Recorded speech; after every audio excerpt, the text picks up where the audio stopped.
ፊልሙ ሲጀምር ዋይን የተባለች የበረራ አስተናጋጅ ስሜ ዋይን ይባላል። ስራ የተጓዦችን መጠበቅና መንከባከብ ነበር።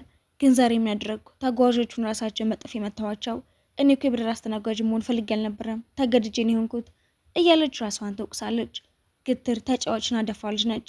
አንድ ነገር ከፈለገች እስክታገኘው ድረስ ልቧ ሰላም አያገኝም። ኮሌጅ እያለች የልዩ እትም ቲሸርት ለመሸለም በተዘጋጀ ምግብ ውድድር ላይ ተሳትፋም ይህ ቲሸርት የኔ መሆን አለበት የፈለገ ቢሆን አሸንፋለሁ ብላ በግትርነት ስትበላ ውላ በመጨረሻም ቲሸርቱን ብታገኘውም በብዛት በመብላቷ ምክንያት ግን ሆስፒታል ትገባለች። ጓደኛው ሆስፒታል ድረስ መታም የምረቃ ጊዜያችን ደርሷል፣ አንቺ ግን አሁንም በመብላትና በመጠጣት ተጠምደሻል፣ እስኪ ስራ ፈልጊ። ጓደኛው የበረራ አስተናጋጅ ለመሆን ለቃለ መጠይቅ የተዘጋጀች መሆኑን ስትነግራትም የሚገርም ስራ ነው፣ ቤት የለሽ መጫወቻ የለሽ ሆነሽ ዓለም ስትዞር ልትኖሪ ነው እንዴ? እባክሽ ይህንን ስራ ታዩ ብላ ተመክራታለች። ጓደኛዋም ስለኔ አትጨነቂ፣ አንቺ ለራስሽ ጥሩ ፍቅረኛ ፈልጊ የምናረጋለሁ ደግሞ እኔን ማን ይወደኛል እያለች በድንገት ነፋስ እየነፈሰ የልቧ ትርታም ይጨምራል። አንድ ላን የተባለ ቆንጆ ወንድም ወደ ክፍሉ ሲገባ ዋይን በድንጋጤ ይሄ ማን ነው? እንደዚህ ቆንጆ ሰው አይቼ አላውቅም ብላ ተነስታ ትከተለዋለች። ለወደ እሷ እየመጣ መስሏትም አሁን ሊያናግረኝ ነው ብላ ብትጠባበቅም እሱ ግን ችላ ብሏት ሌላ ሰው አግኝቶ ተመልሶ ይሄዳል። ምንም ችግር የለውም የፈለገ ቢኮራ ይህን ያደርገዋለሁ። በኋላ ግን ጓደኛዋ ላንም የበረራ አስተናጋጅ ለመሆን ማመልከቻ ማስገባቱን ስትነግራት ደንግጣ እኔም የበረራ አስተናጋጅ ሆናለሁ፣ እንዴት ነው የሚገባው? አይሆንም፣ ይሄ ስራ ከባድ ነው፣ ስልጠናና ፈገግታን የሚፈልጋል፣ አንቺ አይሆንም ብላ ብታስጠነቅቃትም ዋይን ግን ምንም ቢሆን አሳካዋለሁ ብላ ቀንና ሌሊት ሰርታ ፈተናውን ታልፈዋለች። በቃለ መጠይቁም አልፋ ስልጠናው ሲጀመር ላንን ለማየት በጉጉት ተጠባብቃ ስታየውም ልክ እንደ ፓይለት ዩኒፎርም ለብሶ ሳይው ልቤን ሰረቀው ብላ በሀሳብ ትጠፋለች። ከስልጠናው ድካም በኋላም ወደ ላን ክፍል ትሄድና ሚንግ የተባለውን ጓደኛውን አባራ ገብታ ሲያትም ይደነግጣል። እንዴት እዚህ ገባሽ? አሁኑን ውጪ። ያው የገባሁትማ በበሩ ነው። ቆንጆና ፍቅረኛ እንድትሆን እፈልጋለሁ፣ ካልሆነም ጓደኛ መሆን እንችላለን። እኔ እዚህ የመጣሁት ላንተ ብቻ ነው ብላ በድፍረት ትነግረዋለች።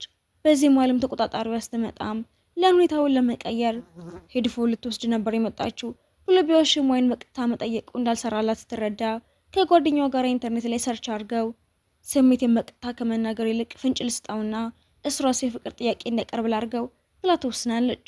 በድጋሚ ወደ ክፍሉ ትሄድና አንድ ጓደኛ አለችኝ፣ ከመመረቋ በፊት አንድ ቆንጆ ወንድ አይታ ፍቅር ያዛት። ከዛ ቀን ጀምሮ እንቅልፍ አጣለች፣ ልቧም ሰላም የለውም። ዛሬ ያንን ወንድ አግኝታው የምትለው አንድ ነገር ብቻ ነው፣ እወድሃለሁ። እሱ ግራ ተጋብቶም ለመሆኑ ያንቺ ጓደኛ ከኔ ጋር ምን ግንኙነት አላት? እኔ እኮ አላውቃትም፣ ለምን ለኔ ትነግሪኛለሽ? ሁሉም ነገር በኋላ ትረዳዋለህ።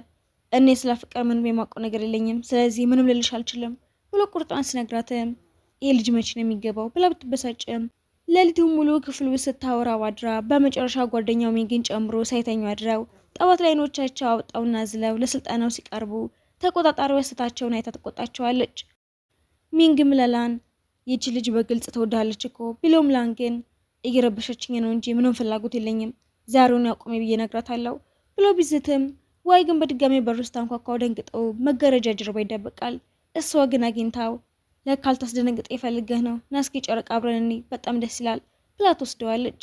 ላም በብርድና በትንኝ ሰበብ ሊያሳበብ ቢፈልግም ሳይሳካለት ይቀራል። ስለ ሰማዩ ውበት ስታወራው እሱ በዝምታ ይሰማታል። በነጋታውም ለጓደኛዋ ሌሊቱን ሙሉ አብረን ጨረቃ ስናይ ያደረን ብላ ብታወራም ጓደኛዋ ግን ይሄ እኮ በግልጽ ውድቅ አድርጎሻል ማለት ነው፣ ጊዜሽን አታጥፊ ብላ ትመክራታለች።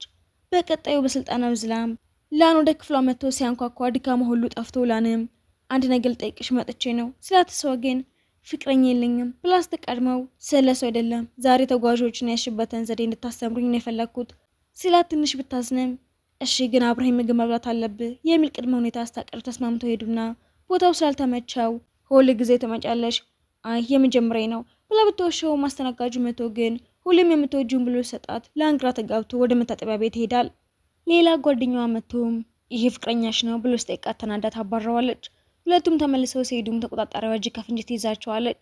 እሱም በድጋሚ ወሽቶ ያመልጣል። በነጋታውም ላን ብልጠቷን እያደነቀ እንዴት ነው ተጓዦች እንደዚህ በቀላሉ የምታረጋጊው እያለ ሲከተላትም በትዕግስት ተጣበቅ ብላ በኩራት ትታ ሄዳ ስልጠናው ቀጥሎ አስቸጋሪ ተጓዦች ቢመጡም ወይን በብቃት ትወጣዋለች። እሱም በችሎታዋ ተደንቆ ሊያናግራት ሲመጣ አፍራ ትደበቃለች። ጓደኛዋ ቦታ ለቃላቸው ላንም እንደዚህ በድፍረት መጋፈጥ አደገኛ ነው፣ ስራችን ተጓዦችን ማስተናገድ እንጂ መጣላት አይደለም ብሎ ሲመክራት እኔ እኮ የመጣሁት ላንተ እንጂ ለስራው አይደለም። በነጋታውም ወደ ምስጢራዊ ቦታ ወስዳወም አብረው የተለያዩ ጨዋታዎችን ሲጫወቱና ሲዝናኑ ቆይተው ሲመሽም አብረው ይቀመጣሉ።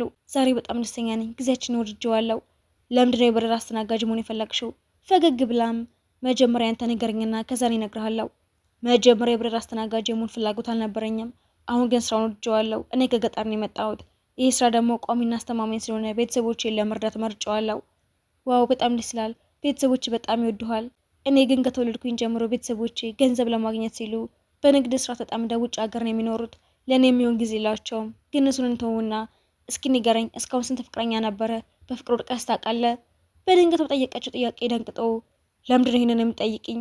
ለምን አይሆንም? አሁን እኮ ጓደኛሞች ነን። ደግሞ አንተ እንደዚህ ቆንጆ ሆነ እንደ እኔ ያለች ቆንጆ ልጅ ማግኘት አለብህ እያለች ልታሾፍበት ስትሞክር አምልጠዋት ይሄዳል። በሌላ በኩል በአውሮፕላን ውስጥ አንዳንድ ተጓዦች ረብሻ ፈጥረውም አንዱ ቪዲዮ ሊቀር ሲሞክር ወይን ካሜራውን ቀምታ ታስቆማቸዋለች።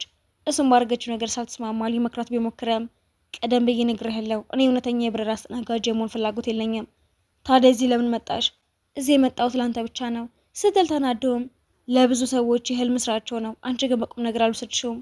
ስራሽን በሚገባ እንድትረጅ ፈልጌ ነበር፣ ያቀረው ያንቺ ፋንታ ነው ብሏት ይወጣል። ተቆጣጣሪዋም ወይን ስራውን ካልወደድሽ እድሉ ሌላ ሰው ስጪው።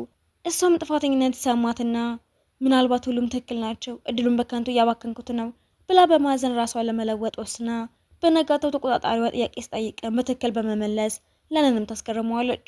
እሱ አሁንም ተቆጥቶ ባይናግራትም ሚንግ ግን አይሃ ስራውን በቁም ነገር መያዝ ጀምራለች። ጥሩ አይደለም፣ ለምን አታናግራትም ቢሎም ዝም ይላል። በኋላም አብራሪዎች ብቻ በሚገቡበት ክፍል ውስጥም ገብቶ ዋይንም አይታው አብራሪ ለመሆን በሚስጥር እየተለማመድክ ነው እንዴ ብላ ስታሽፉበት በሩ በድንገት ይዘጋባቸዋል። ማንም እዚህ አይመጣም፣ እዚህ መፍትሄ እንፈልጋለን፣ አትጨነቂ፣ አንድ ሰው መጥቶ ይከፍተዋል።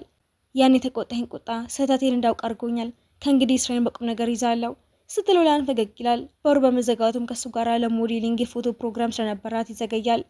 በዛው ሰዓትም የአውሮፕላኑ ሲሙሌተር በድንገት በርቶ ሁለቱም አብረው ሲታዩ ልባቸው በፍጥነት ይመታል። በሌላ በኩል አንዷ ሻይን የተባለች ውስጠስም ለፎቶ ሞዴሊንግ ዋይን ስለተመረጠች እያልቀሰች ለዚህ ዝግጅት በጣም ደክሜ ነበር፣ ግን አንቺ መረጠው ልክ አይደለም ስትላት ዋይን አስና ወደ ተቆጣጣሪዋ ሂዳም እባክሽን እድል ለሷ ስጪልኝ፣ እኔ አልፈልገውም። ጓደኛዋም እንዴት እንደዚህ ታደርጊያለሽ? ከላንገራ ለመቅረብ ትልቅ እድል ነበር እኮ ብላ ስጠይቃት ዋይንን በኩራት ምንም አይደለም፣ ያኔ በሩ ተዘግተውብን እያለን ልቡን ሰርቀዋለሁ። አሁን እሱ በራሱ እንደ እብድ ሆኖ ይከተለኛል፣ ተመልከች ብቻ።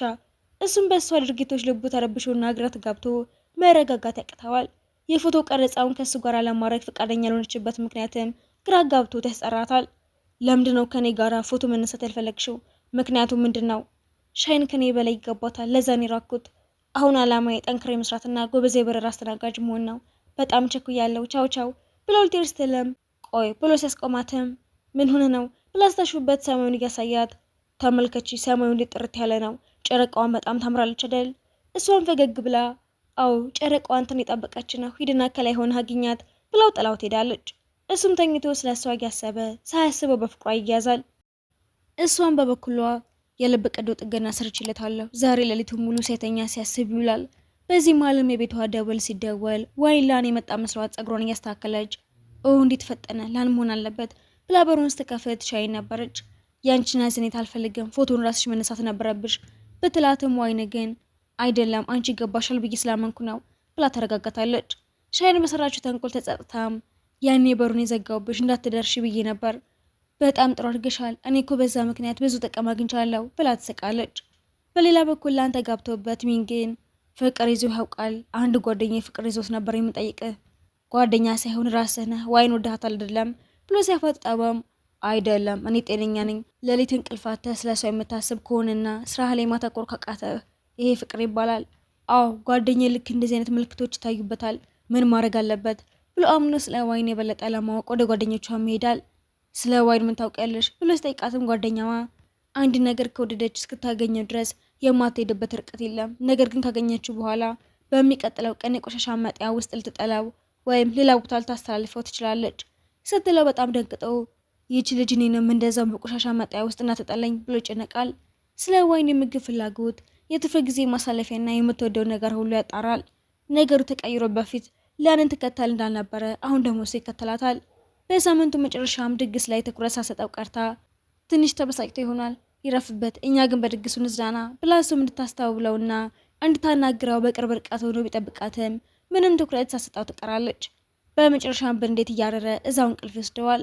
በነጋታውም ሁሉም ስፖርት ሲሰሩ እሱ ግን ዝም ብሎ ተቀምጠው ሚንግም ወንድም የትናንትና የትደህ ነው እንደዚህ የደከመ ትንሽ ስፖርት በተሰራበት ይሻልሃል። ዋይን ስታየውም እሷን ለማስደመም ጃኬቱን አውልቆ ክብደት ሲያነሳ እሷም በጣም ጥሩ ነው ቀጥልበት እያለች ከሱ የበለጠ ክብደት አንስታ በማሳየት ሁሉንም ታስደነግጣለች። በኋላም ለቅርጫት ኳስ ሲጫወትም እሷን ሳያ ተበርታቶ ሲጫወትም ኳሱ ተንጠልጥሎ ሲቀር ብቻውን አይችልም ብላ ጫማዋን ወርውራ ኳሷን ብታወርደውም ላን ግን አሁንም እሷን ለማስደመም መጣሩን ይቀጥላል። የሞዴሊንግ የቀረጻው ቀን ደርሶም ላን በሰዓቱ ቢመጣም ዋይን ስለሌለችም መጀመሪያ ፎቶ ለመነሳት ባይፈልገም ዋይን ያለችውን ያስታውሳል። እኔ ጠንቅሬ የምሰራው እንዳንተ ጎበዝ የበረራ አስተናጋጅ ለመሆን ነው፣ እባክህ ድሉን አትጣለው። ዋይን ክፍሏ ሆና ለሚቀጥለው ሳምንት ስልጠና ስትዘጋጅ ከሻይንም እድሉን አልፈልገውም፣ አሁኑኑ ካልመጣሽ ላን ብቻውን ፎቶ ይነሳል የሚል መልእክት ይደርሳታል። በፍጥነት ብትሄድም ሻይን በሯን ሳትከፍትላት ትቀራለች። ላን በጉጉት ጠብቃት ቆይቶም ስትመጣ ፊቱ በደስታ ተሞልቶ መጣሽ? ለምንድን የቆየሽው? ሻይን በሯን ስላልከፈተችልኝ ነው። ምክንያቱ ይሄ ብቻ ነው? አዎ ምን ነው እያሉ ፎቶዎችን ይነሳሉ። በዚህ መሀልም አንድ ሰው መጥቶ ካፒቴኑ ስላልመጣ ላን የፓይለት ዩኒፎርም ለብሶ እንዲነሳ አስጠይቀው ዋይንም ዋው ይሄ ልብስ ከኛ ይልቅ ይስማማሃል፣ በጣም ያምርብሃል እያልኩ እኮ በጣም ታምራለህ፣ እስኪ መስታወት ላይ ራስኔ ብትሉም ላን ግን በዝምታ ጥለዋት ሄዳል። ምሽት ላይም ሁሉም ጓደኛሞች ተሰብስበው ስለ ልደት ድግስ እያወሩ ዋይን እንቅልፍ አሸንፈዋ ትከሻው ላይ ተኝታም ጓደኞቻቸው ለብቻቸው እንዲሆኑ ጥሏቸው ይሄዳሉ። ላን የልብ ትርታው እየጨመረ መቅፎ ሲያነሳትም ደህና ነኝ ዝም ብላ አስቀምጠኝ እያለች ውስጥ አቅፋ አፍሮ ፊቱ ይቀላል። በነጋታው የተቆጣጣሪያቸው ልደት ስለነበረ ሁሉም ሰርፕራይዝ ለማድረግ ይዘጋጃሉ። ሁሉም ወደ ስፖርት ክለብ ሲሄዱም ዋይን ግን ጥግ ይዛ ትደብቃለች። ተቆጣጣሪዋም አንተ ብቻ ነህ እንዴ? ያቺ ልጅ ሴት አለች። ዋይን በጣም አዝናለች። ከማልቀሷ የተነሳ ሁኔታው አሳሳቢ ሆኗል። ፈተናውን አልፈ የለም እንዴ? ለምን ታለቅሳለች? እኔም አላውቅም፣ እሷ ስታለቅስ ማየት እኔንም ያስለቅሰኛል። በዚህ የተነሳም ተቆጣጣሪዋ ወደ ዋይን ቤት ሄዳም ጓደኞቻቸው ድንገተኛ የልደት ድግስ አዘጋጅተው ዋይን ኬክ ይዛ ስትመጣ ድንገት እንሽራተትና ኬኩ ቢበተንም ሻይን ግን አየር ላይ ቀልባት ይዘዋለች። ድግሱን በደስታ ይቀጥላል። ምሽት ላይም ቅዝቃዜው ሲጨምር ላን ለዋይን ልብስ ሲደርብላት በጣም ቆንጆ ነህ፣ አየሩም ደስ ይላል ብለው ሲቀራረቡ ሻይን መታ ፎቶን እነሳ። ተቆጣጣሪዋም እናንተ ሁለታችሁ አንድ ሆናችኋል ስትል ሁለቱም ያፍራሉ።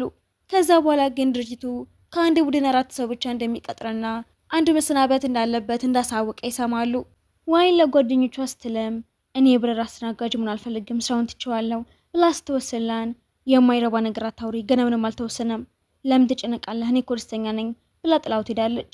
ለብቻዋ ሆናም የመጣሁት ለላን ነበር፣ አሁን እሱን አግኝቻለሁ፣ ታዲያ ለምን አለቅሳለሁ? እብድ ነኝ እንዴ እያለች ብታለቅስም ጓደኞቿ ወደ ቤቷ መጥተው እንዴት ሳታማክሪኝ እንደዚህ አይነት ውሳኔ ትወስኛለሽ? ተቆጣጣሪዋ መፍትሄ ትፈልጋለች፣ አብረሽን ተመለሺ። አያስፈልግም፣ እኔ የመጣሁት ላንተ ብቻ ነው፣ ለስራው ግድ የለኝም ብላ ብትመልሰም ውስጧ ግን ተሰብሮ ነበር። በመጨረሻ ማሰልጣኛ መታ ድርጅቱ ሁሉንም ለመቅጠር እንደተስማማና ማንም እንደማይባረር ስትነግራቸው ደስ ይላቸዋል። ከጊዜያት በኋላም ሁሉም ሆስተስ ሆነው በመጀመሪያ የበረራ ቀናቸው አንዲት ክፉ ሴት በበረራው ላይ ረብሻ ብትፈጥረም ዋይን ግን በዘዴ ትወጣውና ላን በድጋሜ በሷ ፍቅር ይሸንፋል። በረራው አብቅተው ሲመለሱም ዋይንና ላን ለብቻቸው ተቀምጠው እጇን ይዘው አሁን አብረን መሆን አለብን ብሎ የፍቅር ጥያቄ ሲያቀርብላት በደስታ ተቀበሏለች። በነጋታው መጀመሪያ ወደ ተገናኙበት የኮሌጅ ሕክምና ክፍል ወስዳወም አስታወስኩሽ፣ ያኔ እርዳታ አስጠይቄ የወደቅሽው ልጅ ነች፣ ያኔ እኮ እብድ ትመስሊ ነበር ብሎ ሲያሽፍባት ታፍራለች። ላን በፊትም ፓይለት የመሆን ህልም እንደነበረውና እንዳልተሳካለት ሲነግራት አንተ እኮ ቆንጆና ረጅም ነህ፣ አብራሪ መሆን አለብህ ብላ ታበረታታዋለች። እሱም ተነሳስቶ የፓይለት ስልጠናውን ለመጀመር ይወስናል። በሚቀጥለው በረራ ላይም አንድ ተሳፋሪ የዋይን ጓደኛ ሲያስቸግር ዋይን በድፍረት ተጋፍጣ ትምህርት ስትሰጣወም ላን ደህንነቶች እንዲይዙት ማድረግ ነበረብሽ፣ ጓደኛዬን ሲያዋርዳት ዝም ማለት አልችልም። ተንኮለኛ ተሳፋሪ የዋይንና የላንን ፎቶ በድብቅ አንስተው ስራ ላይ ያለ አግባብ ተቀራርበዋል በሚል በማህበራዊ ሚዲያ ላይ ለቁትም ፎቶቸው በስፋት ተሰራጭና ስማቸው ሊያጠፋው ሲሞክር ጓደኞቻቸው በጭንቀት ወደ ቤታቸው ይሄዳሉ። ላንም ለዋይን ድርስ እየሰራላት አይዞሽ ደህና ነኝ እያለ ሊያረጋጋት ቢሞክርም እሷ ግን በንዴት ያ ተሳፋሪ መሆኑን አውቃለሁ፣ ከአውሮፕላኑ ቦረውረው ሻል ነበር እያለች ትነዳለች። ከዛ ግን የተቃለዱ ሲሳሳቁ ጓደኞቻቸውም ምን ሆነው ነው ብለው ተጨንቀው በሩን ለመክፈት ቢሞክሩም እምቢ ስላላቸው በጀርባ በኩል ሲያዩዋቸው እየተጫወቱ ያገኟቸዋል። እናንተ ትንሽ አታፍሩም? እኛ እዚህ በጭንቀት ልንሞት ነው፣ እናንተ ደግሞ እዚህ ትጫወታላችሁ፣ ስልካችሁ ለምን አታነሱም? ዋይን በረጅሙ ተንፍሳም ስልኬ ክፍት ነበረ፣ ላን ግን ስልኩን መያዝ ረሳው እኮ ብላ ለማስረዳት ትሞክራለች። የበረራ ድርጅቱም እስኪጣራ ከስራ ያግዳቸዋል። ወይም በጥፋተኝነት ስሜትም ጥፋቱ የኔ ነው፣ ማንም እንዲቀጣ አልፈልግም፣ ካስፈለገ እኔን ብቻ አባሩኝ ብላ ኃላፊነቱን ትወስዳለች። የዋይን ጓደኛ ግን ሀሳብ አምጥታ በማህበራዊ ሚዲያ ብዙ ተከታዮች ስላሉኝ በቀጥታ ስርጭት ላይፍ ገብተን እውነቱን እናስረዳ ብላ መጀመሪያ ላይ ተመልካቾች ቢያሽፉባቸውም ዋይን ግን በድፍረት እውነቱን ትናገራለች። በዚህም ዓለም ተቆጣጣሪያቸው እነሱን ከቅጣት ለማዳን ሁሉም ጥፋት በራሷ ላይ ወስዳ ስራ ለመልቀቅ ትወስዳለች። ምርመራው አልቆ ነጻ ቢሆኑም ተቆጣጣሪዋ ግን ጉዞአችን እዚህ ላይ አብቅቷል፣ ከእንግዲህ ከእናንተ ጋር መስራት አልችልም። ሁሉም ተረብሸውም ዋይንም እባክሽ አትሂጂ፣ በእኔ ምክንያት ነው ይሄ ሁሉ የሆነው ብትላትም አንዴ ስለወሰነች ሁሉም አቅፋት ተሰናብተዋታል። ዋይን ለብቻዋ ሆናም ራሷን እያወቀሰች ስታለቅስም ላመቶ አይዞሽ እኔ ከጎንሽ ነኝ መቼም አልተውሽም ብሎ ሊያረጋጋት ቢሞክርም ዋይን ግን ፓይለት የመሆን ህልሙ እንዲሳካ ብትፈልግም ላን አሁን ፓይለት መሆን አልፈልግም፣ ከአንቺ ጋር መሆን ብቻ ነው የምፈልገው። አይሆንም፣ አሁንም ፓይለት የመሆን ፍላጎት እንዳለህ አይንህ ላይ ይታያል። በእኔ ምክንያት ተቆጣጣሪዋን አትናል፣ አንተንም ማጣት አልፈልግም ትለውና ሻይንም በተቆጣጣሪዋ ቦታ የቡድኖቹ መሪ ሆና ትሾማለች። በአንድ በረራ ላይ አንዱ ተጓዥ በጣም ታሞ በአውሮፕላኑ ውስጥ የነበረች አንዲት ሐኪም ይህ ሰው አሁን እንቅልፍ ከወሰደው ዳግመኛ ሊነቃ ስለማይችል እንዳይተኛ ተንከባከቡት ብላ ዋይንና ላን ተባብረው ወደ ሰላማዊ ቦታ ይወስዱታል። ዋይንም እንዳይተኛ አስታዋራው ሰውም ከ3 ወር በኋላ ትልቅ የስዕል አውደ ርዕይ ያለኝ ሰዓሊ ነኝ፣ አይዞህ እኔ በእርግጠኝነት መጥቻ የዋለው ብቻ እንዳትተኛ እያለች ገና ከልጅነቱ ጀምሮ በህመም ቢሰቃየም ህልሙ ለመከተል ምን ያህል ታገለ ሲነግራት አንድ ጓደኛ ያለ በጣም ጎበዝ ነው፣ ግን ህልሙን በቀላሉ ትቶታል። ያ ጓደኛ ህልሙን ለመከተል ድፍረት ያስፈልገዋል፣ እንደሚሳካለት ተስፋ አረጋለሁ። ለ3 ሰዓታት ያህል ሲያወሩ ቆይተውን በሰላም ወደ ቤቱ ይሸኙታል። ከ3 ወራት በኋላም ዋይንና ጓደኞቿ በስራ ላይ ሆነው ታሞ የነበረው ሰው የሴት ጓደኛው ብቻ ትመጣና ህይወቱ እንዳለፈ ትነግራቸዋለች። የሳለውን የሚያምር ስዕልም ለዋይን ስትሰጣትም እንደ ሰው አይነት ደግና ጎበዝ ሰው እንዴት በሞት ይለያል እያለችን በዋን መቆጣጠር ያቅታታል። በኋላም ዋይንና ላን ለብቻቸው ሆነው አዝነውም የአንቺን ድፍረት አደንቃለሁ፣ እኔ ግን ሁልጊዜም ሁለት ሀሳብ ሆናለሁ። የመጀመሪያውን ፈተና ስወድቅ ቤተሰቦችን አሳዝኛለሁ። ድሃ ስለነበርን ለእኔ ስሉ ብዙ ደክመዋል። ለዛ ነው በድጋሚ ለመሞከር የፈራሁት። ያንን ሁሉ ብቻ መጋፈጥ እኮ ጠንካራ ያደርግሃል። አይዞህ እኔ ከጎን ስላለው ህልማችንን ተከትለን ልዩ ነገር ማሳካት አለብን። ላንም በንግግሯ ይበረታታል። ከ1 ዓመት በኋላም ዋይን ትልቅ ድግስ አዘጋጅታ ተቆጣጣሪዋን ጨምሮ ሁሉም ጓደኞቿ ቢሰበሰቡም እሱ ግን አልነበረም። ሚንግም የት ነው ለረጅም ጊዜ ያላየነው ብሎ ሲጠይቅም ሌሎቹ ጓደኞቻቸው ለፖሊስ ሪፖርት እናድርግ እንዴ እያሉ ሲቃለዱ ዋይንም እባካቸው አትቀልዱ፣ ላን በጣም አስፈላጊ በሆነ ስራ ላይ ሆኖ ነው፣ በቅርቡ እናገኘዋለን ብላ ብታስረዳም ጓደኞቿ ግን በሚስጥር ሰርግ እያዘጋጃችሁ ነው እንዴ እያሉ ያሽፉባቸዋል።